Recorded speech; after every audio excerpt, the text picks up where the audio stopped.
Does this mean anything to you? It's a Screaming Eagle, and that's what you're watching right now. The Screaming Eagle podcast, your official home of Fleming Island Athletics. And I hope you're having a great Thursday. It's your boy BP and my right hand, David Wells here, the traveling man himself. Hello, sir. It's good to see you again, and great to have you back with us on the broadcast on Friday. We missed you last week. Oh, I missed you guys last week. I feel a little jealous. You guys calling a pretty good football game. Appreciate it, man. No, that was exciting. The Rock was amazing. Like it was. Let me tell you what, the Rock was a busy place last week, and if you weren't there, shame on you. But that's okay. We're glad that you watched the broadcast on YouTube, courtesy of Florida Sports Broadcasting. Yes, again, welcome into the Screaming Eagle. It's rivalry week. Oh man, this is we got a lot to talk about this week on the show. But before we get to that. We definitely have to dial back just a hair and talk about the Preseason Classic. But to sort of set the tone for that conversation, The Rock was absolutely jamming. It was a record crowd last week for the amazing first game of the year. And it's going to be the first for a little while at The Rock. We've got a 3-game road stand coming up as the week goes on. If you want to just take a gander at the schedule again here, we start out on the road, the big game at Clay. And the next week we go to Rickards, and then spend a little time in St. Johns County at Nice before we come back home to play Oakleaf. And, David, that's an opening salvo for the Golden Eagles that if their run game plays the way they did last week, we're looking for some good things on the horizon because they pretty much dominated the front of Westside. There was not an answer that the Wolverines had. So I dove into the film a little bit, and even without having Sam Singleton for the preseason classic last week, they still ran the ball effectively. Thought the offensive line looked pretty big. I thought they looked athletic. Mustafa Marshall did his thing, not only as a running back, but also as a pass catcher, scoring on a long touchdown pass.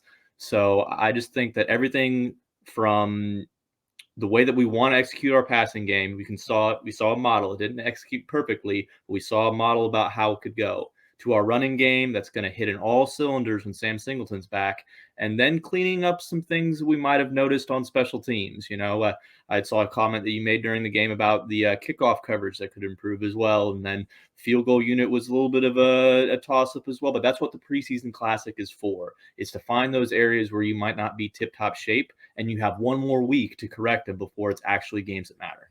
Absolutely. No. And I agree. The tune-up was real. And it was definitely some opportunities to identify some growth.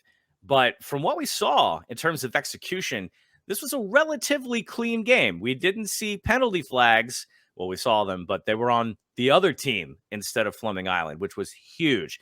A couple Lots of of late offsides penalties. from Westside. Lots of offsides. Big ups to Sebastian Broughton for the snap count. We had a conversation about that sort of off the mic about how he was doing a really good job with that silent clap count that Westside was just not ready for. They more often than not fell for the trap and would get into the neutral zone as soon as he clapped his hands. So that was a great job scheming for that and great job with execution. Not going to get away with that with everybody, but I liked the discipline and the offensive line. I can't say enough about the line. They really did a good job in run blocking this week. When you had the Fab Three. Now, let me tell you about these running backs. Tayshawn Smith, Mustafa Marshall, and our good friend, number 33, Tyler Beverly, who's making a big statement. All three of these guys last week were absolute animals running in space. And they were finding holes, too, which was not something that they got to do lots of last year. Really punching through some holes. Of course, we'll have one or two highlights for you this week, including my play of the week, actually, from Mustafa Marshall. But all three of those guys just did some phenomenal work in the backfield, David. Which is perfect for them. And that kind of clap style of offense is something that Alabama did as well. So you might eventually see the clap and then turn back to the sideline when the defense changes what play or alignment they're going to use. And after you've clapped the first time, they're set and locked in. You look to the sideline, you change your play relative to what they're doing, and then you can run it again. Something that Alabama did with the clap was they would clap, no play would happen. They'd fake a turn and then clap again, snap the ball while the defense is trying to realign as well. So I love the clap cadence. It's, to me, a lot better. you can work on silent count too, especially in a game like Clay next week, where you're going to have all of your fans cheering. You're going to have all of Clay fans cheering. It might be a pretty loud environment. And I think that clap can pierce through the outside crowd noise pretty well. So big fan of that.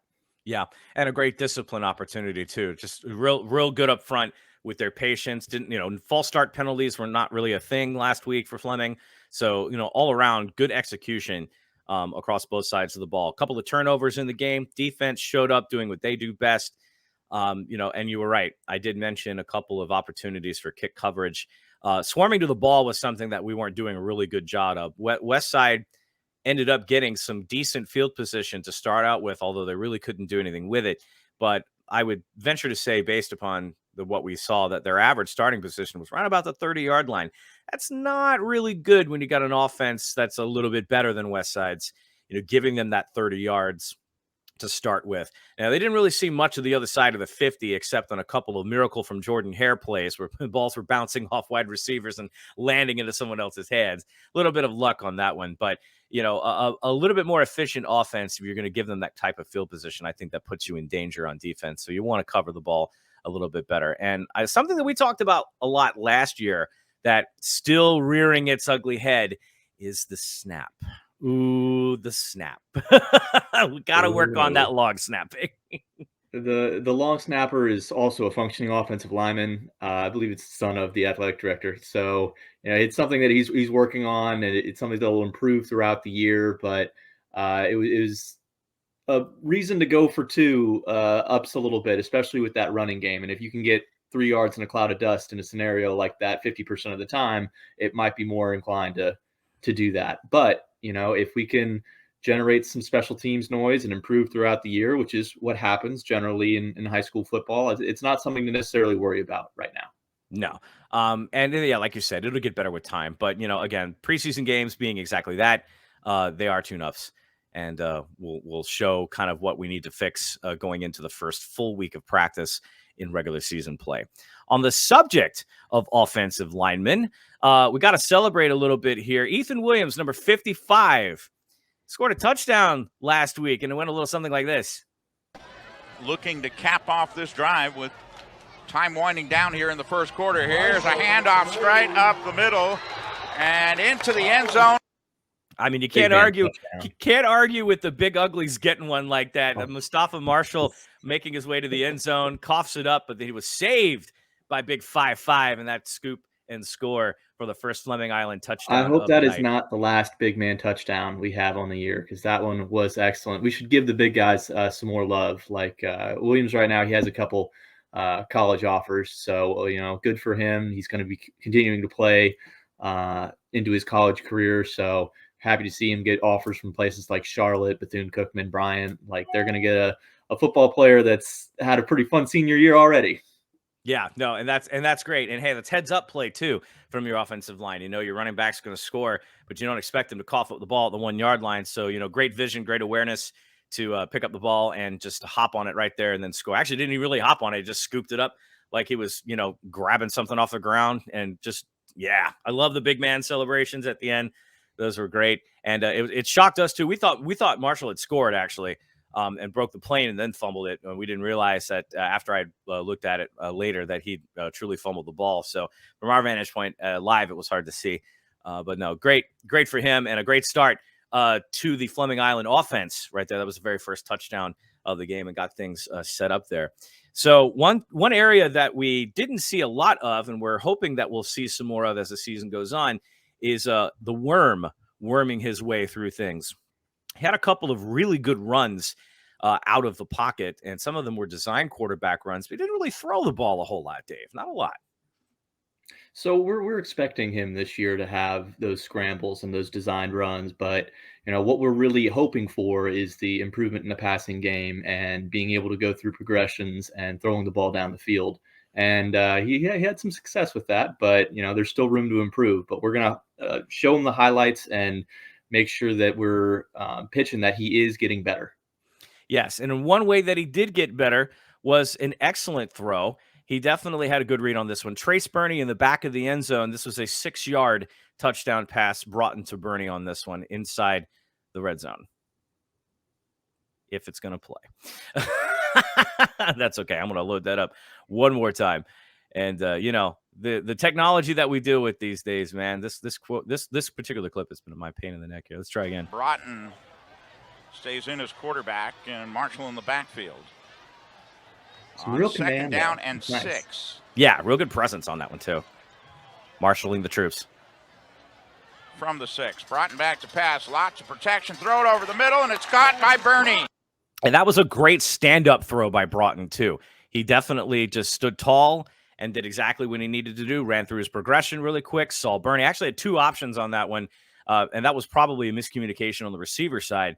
But then, no, he stood tall, threw it right to the back of the end zone, and just like you should, right where his receiver can catch it and nobody else.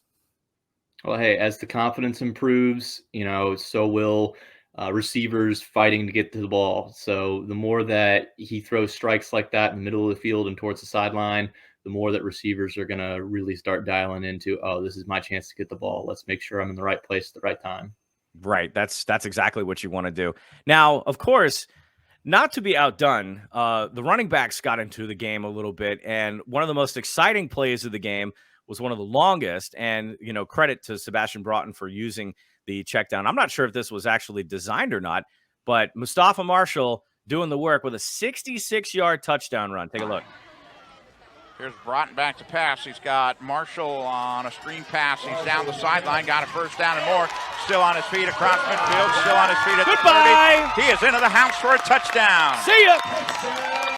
And as soon as that man gets in space, there's nothing you're going to do to stop him at that point. Oh, I love me some Mustafa Marshall. This is well known, and for fans of the Screaming Eagle and Florida Sports Broadcasting, that I do love me some Mustafa Marshall.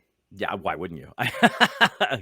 So fantastic run by Mustafa on that one. He did some good work, that last week. And we're looking forward to seeing him and Sam Singleton. Now, imagine that tandem. We've already got some great running backs anyway, but this week we get the starters back.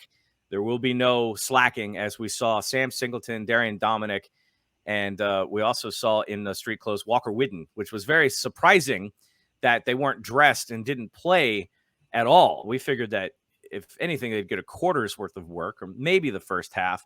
But it looks like Coach Springs elected to not have them play and chose to rest his big starters this week. Well, just remember at this point last year, they were missing a defensive end, an offensive tackle, one of their linebackers. They were having some trouble with staying healthy. So it's not necessarily their stars. They have better players that are still playing in that preseason game, but it was players that will contribute a lot. It was Sam Singleton, Darian Dominic. You expect those two to be your main touchdown contributors. So in a game where you felt that you had other players that could contribute enough to win, that needed some more experience and could benefit from it, Coach Springs made a really good, educated guess on what he should do, and it turned out very well. And there are other spring games that haven't turned out as well. So the fact that they dominated, and let's be honest, an inferior competition was good in building some momentum into playing Clay High School. Yeah. Well, and again, a smart decision too, because we didn't see a whole lot of injuries last week either. It was, relatively clean, relatively well executed by both sides. Not a whole lot of bang ups, a couple of unsportsmanlike penalties, and some offsetting ones too. And I did want to point that out, that something that we have to focus on is, especially in a rivalry game, and of course we'll get in depth in a minute with Clay, but you have to pay attention to the tempers. And there were some instances where some Westside players were throwing hands a little bit and got a little touchy-feely in the wrong way after the whistle, and we responded to that. I can appreciate the aggression to a certain extent, but we have to be super disciplined in making sure that we are not the recipients of those penalties when those tempers flare. So, discipline, very important this week. All right. The rivalry game, of course, and the way that things go with that, it's either going to get really heated or, something's wrong. Yeah, exactly. Well, and that's the thing. First little bit, I'm gonna cattle prod a couple of things here before we get into the Clay County game of the week, as it were. So there was a picture, and shame on me for not getting it. It's on social media right now, but there's a photograph circulating of the Clay visiting sideline, where the Fleming Island student section will get to sit. I may post this again on social myself, but our student section is huge, and they get this little bitty section of the bleachers, and that's where Clay put the student section. Little gamesmanship by the Blue Devils to try to keep the crowd noise down, perhaps. I don't know. We'll see. We want to throw some things onto the fire. Clay is ready for this game, and that there's a big green wave coming into the house. And well, at Media Day this year, they had something to say about it. Not too chippy, but a little flapping. You got a great schedule, playing a lot of in-county rivalries in Clay County. What one game are you looking forward to most? I mean, I think the answer is pretty obvious. It's Fleming. They're our rival game, probably the biggest rivalry in the county. And, it's one game that we just can't ignore. So Week 1, it's the Clay County Game of the Week. The Blue Devils host the Fleming Island Golden Eagles in the backyard. It's little call out, got to get some juices flowing, making sure that we're aware of the stakes. Everybody knows what's going down here. Yes, everybody has an idea of what's going on.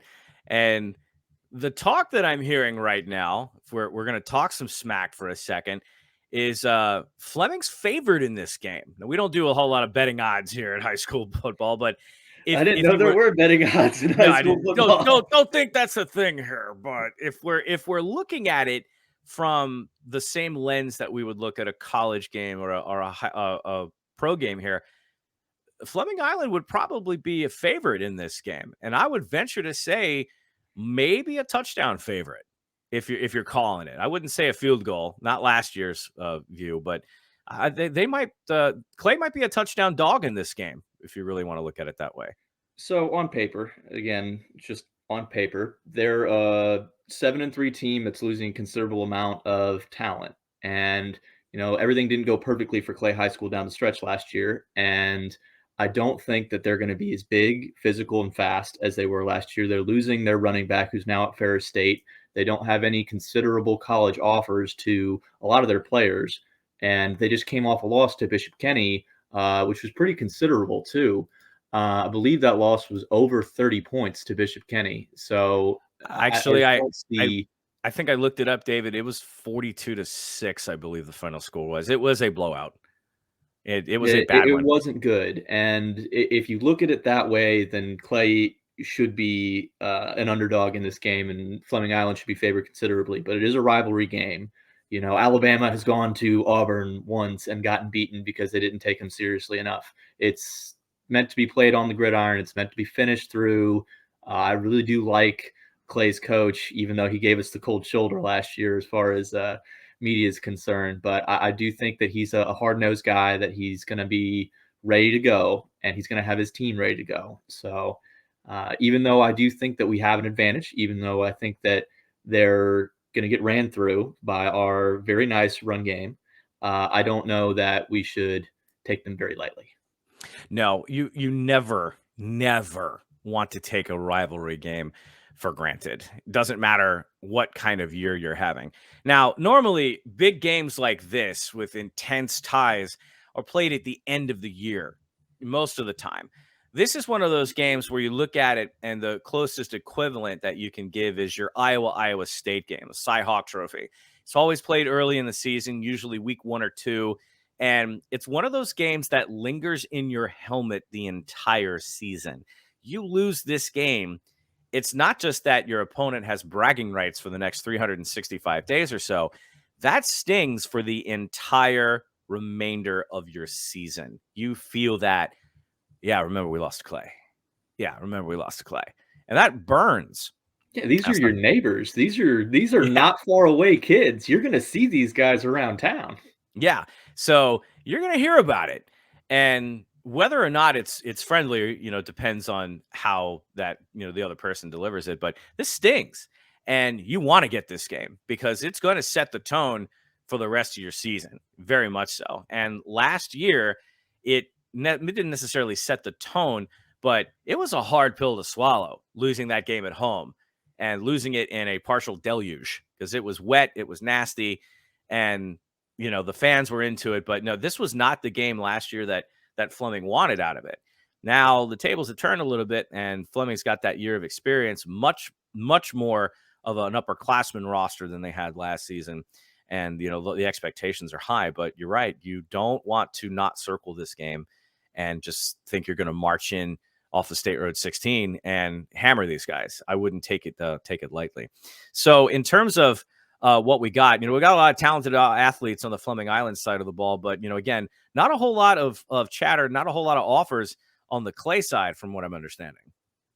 So Clay has had some guys transfer out. They had a corner that went from their high school to IMG Academy, and he was their main getter as far as recruiting was, as far as offers go.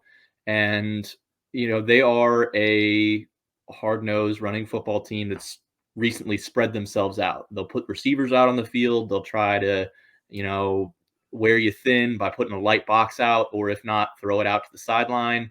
But as far as their defense would go, I don't think they're going to have the cats to be able to run with Darian Dominic, to have dudes that could consistently tackle Sam Singleton. And I don't want to get ahead of ourselves, obviously, but it is not the same Clay team that rolled into Fleming Island last year. That's something to consider. How much do you think home field advantage is going to play in for this one? I think it matters to the kids that can and cannot step up. To me, that it's high school football is different than college football in one particular reason. These kids are younger. They can get a little bit more nervous. There's going to be a lot of people there. It affects the mental psyche of especially younger players. And does the home field advantage help Clay a ton? Probably does. But it's going to depend on a person per person basis. I don't know if it's going to be deafening that you can't hear or whatnot, but I know that we use signals, and if your scouting is right and we've switched to the hand clap, then I don't think any of the crowd noise should matter. No. And in terms of being the road team in this instance, you're in a hostile environment. You don't have your students behind you. Eagle Band 1 will likely be there, but they're not going to be the prominent noise because they're going to have to compete with the Clay band, who is in home field form. And you've got your little section that you've been relegated to, which some of the students are like, what? Why are we getting this little rock box? over to Clay High School? Come on, folks. That's the goal, actually. So, of course, with all that being said, if you are able to come down to Clay High School and watch this game live, we do encourage you to do it. We would love, and I'm sure the boys would love, to have your support at Clay. But if by chance the seating arrangements do not meet with your expectations and you are not interested in coming down to Clay High School, or you just don't feel like being in hostile territory, we invite you to watch the game, of course, on Florida Sports Broadcasting. And one of our great sponsors, Mr. Chubby's, just down the road from Fleming Island High School, will be broadcasting this game on their televisions inside. So you can actually go to Mr. Chubby's and grab your favorite drink and I'm into the wings over there. I actually love the wings. Mango habanero. Oh, yeah, absolutely. Mango habanero wings. I get their club sandwich from time to time. That always fills me up.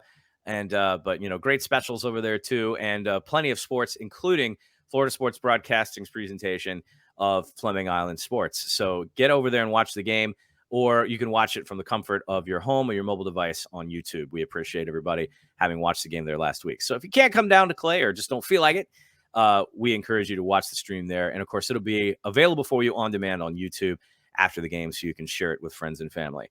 Also want to shout out everybody who's been supporting the Screaming Eagle podcast. Our first episode was well received, and we appreciate everybody's feedback on it. Could ask that you would continue to support us and spread the word. We are also available on Spotify as a video podcast, but you can also listen in your car. It'll switch to audio mode, and you can just stream the audio behind us. You miss out a little bit on the video and on our fun faces, but and the clips, of course. But all the audio is there for you as well. That's a cool service brought to you by Spotify and Anchor.fm. So that's another way that you can listen and watch the podcast if YouTube is not your thing.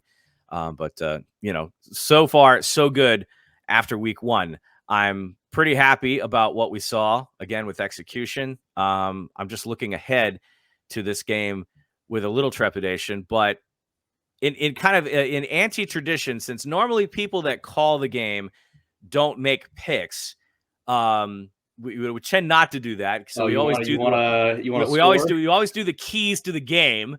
But I think we can do a little bit of both. I want to do a Because score with you. I'd love to do a little score off. Let's see if we can get a season-long score. Yeah. Whoever gets closer wins, you I'm know? gonna jot this down. Yes. Okay. Yeah. Well, yeah. No, I'm I'm ready. in. I'm ready. I'm ready. Let's do this. Okay. First things first. Dave, give us your keys to the game. Okay, keys to the game, running the ball. It's just what we're built to do. It's what we're going to do. It's imposing your will onto the other team. Like first and foremost, one. If I got to put one on the other side of the ball, let's improve on the secondary end. Last year we had some issues with throwing the ball down the field. We call it coverage in the deep area of the field, the DPOF. So if you can do that, if you can maintain your front seven gap support in the run game and improve on that back end, you're going to be a complete defense and be ready to go and put good tape on for the better teams that we play down the line. I agree entirely. One of my biggest keys to the game is going to be that defense. Of course, I would agree. We need ball hawks this week. Head on a hat. Everybody sticks to their assignment and does their job this week. Again, it's a rivalry game. You don't want to take any of this for granted. You got to play heads up on the defensive ball. Special teams has got to get there. We have got to have that excellent kick coverage. And I know it's a stretch. I know sometimes these things work themselves out over time, but this is not the week to do that. And this is a very experienced Fleming Island team now. So we should be a little bit more polished on that. Special teams matter. Those extra points will come into play if they're not executed correctly. You're not always going to be the beneficiary of a block punt for a safety. Now, I would like to see a block punt or two. That would be great. But we can't rely on those things. So the defensive side of the ball has got to step up. Got to have it on special teams. And, just for fun, kids, I mean, I'd like to see some Screaming Eagle this week. I want to see some Jumbo. I want to see those big boys. We didn't run that against Westside, did we? No, we didn't. Didn't need the jumbo formation because we the just game got was to keep under it low. control. Keep it on the low. All right. Yes. Only the true Fleming Island heads. They know about the Screaming Eagle. We gotta have some Screaming Eagle this week. I wouldn't be surprised if that comes into play at some point. Little Abram Wright dancing into the end zone again. That was always fun to watch. Infiltrated the team just like a little bit and get them to call it. I think so. Maybe we'll find out. We'll get an email from later. I'm sorry, Travis. You got to email us on that one, dude. By the way, athletic director Travis Cunningham. I didn't realize he was recovering from surgery. He was not at the game last week, so he had some leg surgery and was laid up at home watching the game. But we appreciate that. Travis, get well soon, man, and we'd love to have you on the show very soon. That's something we'd like to have, and of course we try to get Coach Springs. We might be able to get him. Let's see if we can get him after a win. Because I'll say this about Coach Springs. He's not very talkative after a loss. He's not very talkative after a loss. Understandable. Yeah, what coach wouldn't be? So, all right, score check. What you got, Dave? What do we got for a final score here? I think we're dropping 40 on him. I'm going to go. That's ambitious. Yeah, it is. It is. I think that we're going to have a little steam behind it. So I'm going 40 on the dot. I'm going to go 40-14. I think they're going to get two big plays out of them, but we'll see how it goes. I'm going to go a little conservative. It is a rivalry game. It is something that anything could happen, any given Friday. But I think Sebastian Broughton finds one in the back of the end zone. Of course, I'm going to say it. # the Sam Singleton show. He breaks one and runs. But it's a little bit closer. What is it that the Sunshine Scooter says? Closer than the experts think. But I'm going to go by 10. I'm going to say Fleming wins this one 24-14. Is Sunshine Scooter Lee Corso? That is. Okay. Yeah. He played alongside Burt Reynolds in the 50s in the Florida State. And I believe Vic Princey was a quarterback at some point during that time period, former broadcaster. But yeah, I say 24-14, man. I think it's a little bit closer. But no, Fleming Island dominates. And if anything, they break out late in the half to take a lead, and then Clay never recovers. So that's where I'm at with it. Exciting game, guys. I'm looking forward to it. The broadcast will start live from Clay High School. The pregame show will take place at 6:45 Eastern, and kickoff will be coming your way at 7 o'clock Eastern, barring any rain delays. Now, we can't predict the weather, of course. I will say this, though. In the event of a rain delay, we will be live on the stream, and we will let you know all that you need to know. We'll probably extend the pregame a little longer, what Ray called the pregame show last week. Oh, jeez. Yeah, we ended up doing like a 30-minute. I thought I dodged the rain last week, but no, I'm coming back. I'm going to look at and that's probably something I'm going to start doing is getting the forecast up and be like, nah, we're going to have to place this. Fingers crossed. But no, hopefully we'll have minimal weather antics and get a good clean game in starting on time and get in and out this week. And then next week, the big trip to Tallahassee, all the way out to Rickard. So for David Wells, this is Brian Paul from the shores of the St. John's. We appreciate you tuning in once again or listening in, however you were enjoying the Screaming Eagle podcast. We'll see you tomorrow live from Clay High School for the Clay County Game of the Week. Until next time.